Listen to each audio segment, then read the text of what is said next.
దేవునికి స్తోత్రం. మీ అందరికీ నా హృదయపూర్వక వందనాలు తెలియజేస్తున్నాను.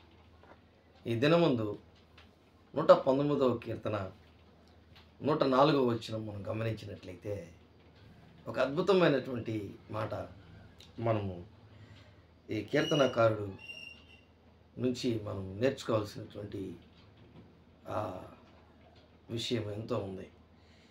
నీ ఉపదేశం వలన నాకు వివేకము కలిగెను, తప్పు మార్గములన్నీ నాకు అసహ్యములాయను. దేవుని బిడ్డలారా, ఒక వ్యక్తి జీవితంలో దేవుని ఉపదేశం పొందుకున్న తర్వాత అంటే ఆ దేవుని వాక్యానుసారంగా జీవించుతున్నటువంటి పరిస్థితుల్లో ఏం జరుగుతుందంటే ఏది తప్పు, ఏది మంచి, ఏది చెడు, ఏది మంచి, అంటే నేను మంచి మార్గంలో నడుచున్నానా లేక చెడ్డ మార్గంలో నేను నడుచున్నానా అనేది నీకు నీవే అర్థం చేసుకునేంత స్థితికి దేవుని యొక్క ఉపదేశం నీకు సహాయపడుతుంది. ఎందుకంటే దేవుని వాక్యము అబద్ధము మరియు మోసం పట్ల బలమైన విరక్తికి దారితీస్తుంది. అంటే అబద్ధము ఖండిస్తుంది, అబద్ధాన్ని, మోసాన్ని ఖండిస్తుంది ఉపదేశం. అప్పుడు మనల్ని మనం సరిదిద్దుకున్నటకు సరిచేసుకున్నటకు ఆ దేవుని ఉపదేశము మనకు తోడ్పడుతుంది. అదే నీ ఉపదేశం వలన నాకు వివేకము కలిగెను, తప్పు మార్గములన్నీ నాకు అసహ్యములు. ఈరోజు చాలామంది వారి జీవితాల్లో వారు ఎలాగ వెళ్తున్నారో వాళ్ళకే తెలియదు. కారణం ఏంటంటే వారు ఉపదేశమును అంగీకరించరు, దేవుని ఉపదేశమును అంగీకరించరు. 128వ వచనం, 119వ కీర్తన 128వ వచనంలో ఒక మాట ఉంది.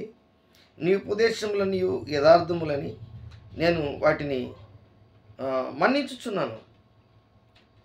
ఇంకా చెప్పాలంటే అబద్ధ మార్గములు అన్నీ నాకు అసహ్యములు. కాబట్టి దేవుని యొక్క ఆ వాక్యము లేక ఉపదేశము నీవు స్వీకరించినప్పుడు, పొందుకున్నప్పుడు, అర్థం చేసుకున్నప్పుడు ఆధ్యాత్మికమైన స్థితిలో నీ జీవితం ఎంతో ఎదిగి ఆ తప్పు మార్గములన్నిటినీ, చెడు మార్గములన్నిటినీ నువ్వు అసహించుకుంటావు.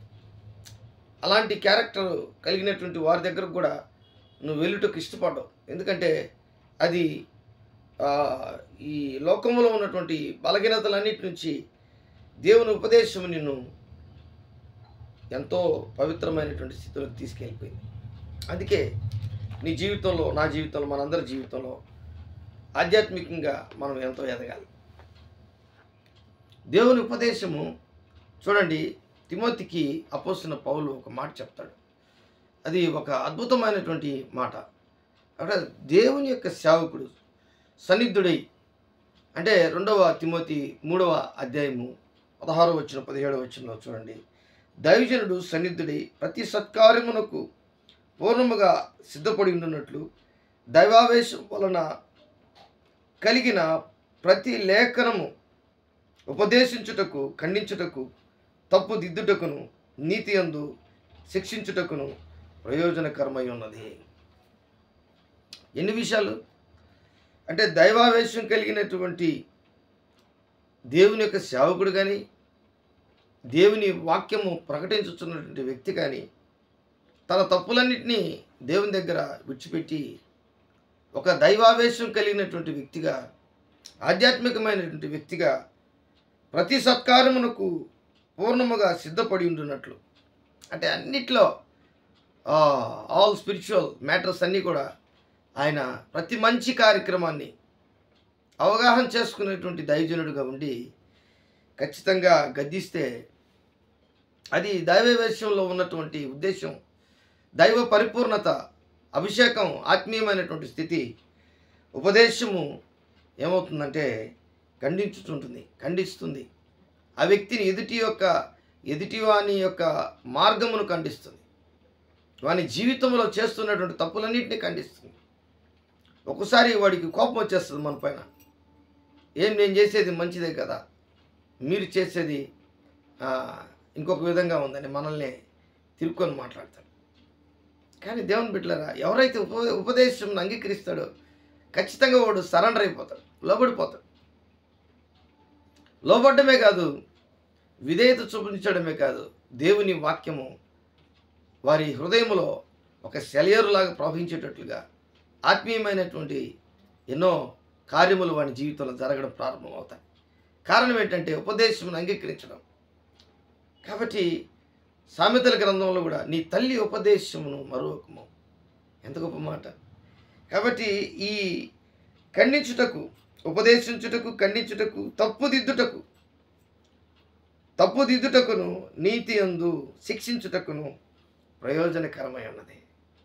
అంటే ఈరోజు నీ జీవితంలో, నా జీవితంలో, మనందరి జీవితంలో మనల్ని మనం సరిచేసుకున్నాం కనుక, మనల్ని మనం తగ్గించుకున్నాం కనుక, మనల్ని మనం ఆధ్యాత్మికంగా పరీక్షించి తెలుసుకున్నాం కనుక, నేను ఏ తప్పు చేస్తున్నాను, ఏ మంచి చేస్తున్నాను, ఎలాగ నేను చెడు మార్గంలో పోతున్నాను, ఎలాగ నేను ఆధ్యాత్మికమైన మార్గంలో పోతున్నాను, ఎలాగ నీతిగా నేను ప్రవర్తిస్తున్నాను, ఎలాగ నేను మంచిగా ప్రవర్తిస్తున్నాను, ఎలాగ నేను చెడ్డ వాటిని ఆలోచించుకుంటున్నాను, ఇవన్నీ కూడా సెల్ఫ్ జస్టిఫికేషన్. నీకు నీవే న్యాయ నిర్ణయితగా మారిపోతావు. నీకు నీవే పరీక్షించుకుంటావు. నీకు నీవే దేవుని దగ్గర నేను ఎలాగున్నాను ప్రభా, ఎలాగున్నాను. అందుకే కొరింథీయులకు రాసిన పత్రిక 11వ అధ్యాయంలో కూడా మొదటి కొరింథీ మనం పరీక్షించాలంట, మనల్ని మనం పరీక్షించుకోవాలంట. కాబట్టి రోమా 12లో కూడా మనల్ని మనం పరీక్షించుకోవాలి. కాబట్టి ఇవన్నీ కూడా దేని వల్ల వస్తుందంటే ఉపదేశం వల్ల. కాబట్టి ఈ ఉపదేశాన్ని నువ్వు అంగీకరించి, నేను అంగీకరించి ఆధ్యాత్మికంగా ముందుకు పోవడం ఎంతో అవసరం. దేవుడి వాక్యాన్ని దీవించి ఆశీర్వదించునుగాక. ప్రార్థన చేసుకుందాం. ప్రేమ నమ్మకం కలిగినటువంటి నా యేసయ్య కూడి వచ్చినటువంటి బిడ్డలను మీరు దీవించి ఆశీర్వదించమని, నీ ఉపదేశం అంగీకరించినట్లయితే మాకు ఏది మంచో ఏది చెడో ప్రభా మేము అర్థం చేసుకోగలుగుతాను. అది మా జీవితానికి వెలుగుగా ఉంటుంది. నీ వాక్యము మా పాదములకు దీపమును, మా త్రోవలకు వెలుగునై ఉన్నదని దేవుని వాక్యము సెలవిస్తుంది. అలాగే ఆశీర్వదించమని యేసు నామములో అడిగి వేడుకుంటున్నాను తండ్రి. Amen, amen, amen.